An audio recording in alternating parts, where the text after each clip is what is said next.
యెహోషువ కాలంలో సూర్యుడు అస్తమించకుండా ఆగిపోయాడా? దానికి రుజువులున్నాయా?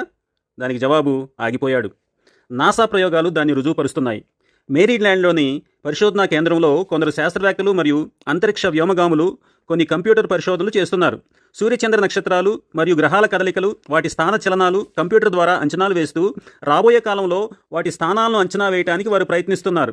ఈ అంచనాల ఆధారంగా మాత్రమే మానవులచే నిర్మించబడిన అనేక శాటిలైట్లు అంతరిక్షంలో వాటి నిర్దిష్టమైన కక్షలలో పనిచేస్తుంటాయి.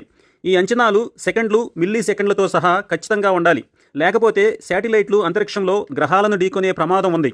దానివలన భయంకరమైన విపత్తులు కలుగుతాయి. భవిష్యత్తులో గ్రహాల కదలికలు, వాటి స్థానాలు తెలియాలంటే జరిగిపోయిన కాల పరిస్థితులు కూడా శాస్త్రవేత్తలకు తెలిసి ఉండాలి.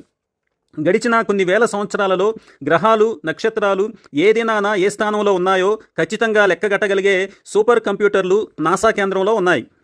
గడిచిన సంవత్సరాలకు సంబంధించిన సంఘటనలను లెక్కగడుతున్న సమయంలో ఒక అంతు చిక్కని సమస్య వారికి ఎదురయ్యింది. ఒక రోజుకు సంబంధించి ఒక ఎర్ర గుర్తు వారి కంప్యూటర్లలో కనిపించింది. గుర్తుకు కారణమేమిటో శాస్త్రవేత్తలకు అర్థం కాలేదు. అంటే గడిచిపోయిన కాలంలో ఒక రోజు నమోదు కాకుండా ఉండిపోయింది. ఇది అసాధ్యం అని వారు అభిప్రాయపడ్డారు. అయితే వారిలో ఒక క్రైస్తవ శాస్త్రవేత్తకు సండే స్కూల్లో నేర్చుకున్న కథ జ్ఞాపకానికి వచ్చింది. యెహోషువ కాలంలో సూర్యుడు అస్తమించకుండా ఒక రోజు ఆగిపోయాడని తన తోటి శాస్త్రవేత్తలకు తెలియజేశాడు. బైబిల్ గ్రంథంలో యెహోషువ గ్రంథం 10వ అధ్యాయం 12 నుండి 14 వచనాలు చదివి వినిపించాడు. కాలం ఒక రోజు ఆగిందని వాక్యం స్పష్టం చేస్తుంది. దేవుని మాటకు లోబడి సూర్యుడు ఒక రోజంతా అస్తమింపలేదు. మానవులచే నిర్మింపబడిన కంప్యూటర్లు సైతం పై వాక్యాన్ని సమర్థిస్తూ ఉన్నాయి. ఆశ్చర్యపోయిన నాసా శాస్త్రవేత్తలు మరింత పరిశోధనలు చేసినప్పుడు ఆగిపోయిన సమయం 23 గంటల 20 నిమిషాలు మాత్రమే అని తేలింది. కానీ 24 గంటలు అనగా ఒక రోజు కదా మిస్ అవుతుంది. శాస్త్రవేత్తలు మరలా తలపట్టుకున్నారు. వారు మళ్ళీ బైబిల్ రిఫర్ చేసినప్పుడు ఒక చిన్న మాట వారిని అబ్బురపరిచింది.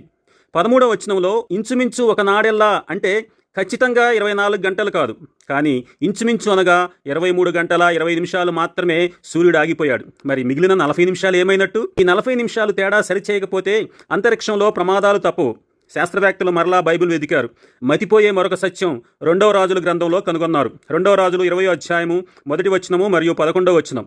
ఆ దినములలో హిజ్కియాకు మరణకరమైన రోగము కలుగగా ప్రవక్తయగు యెషయా యెహోవాను ప్రార్థింపగా ఆయన ఆహాజు గడియారు పలక మీద 10 రెట్లు ముందరికి నడిచిన నీడ 10 రెట్లు వెనుకకు తిరిగిపోనట్లు చేసెను.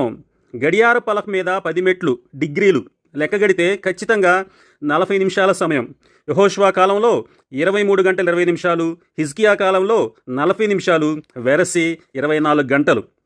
ఈ ప్రపంచాన్ని సృష్టించి పరిపాలిస్తున్న దేవుని అద్భుతాలకు ఇది ఒక చిన్న ఉదాహరణ మాత్రమే.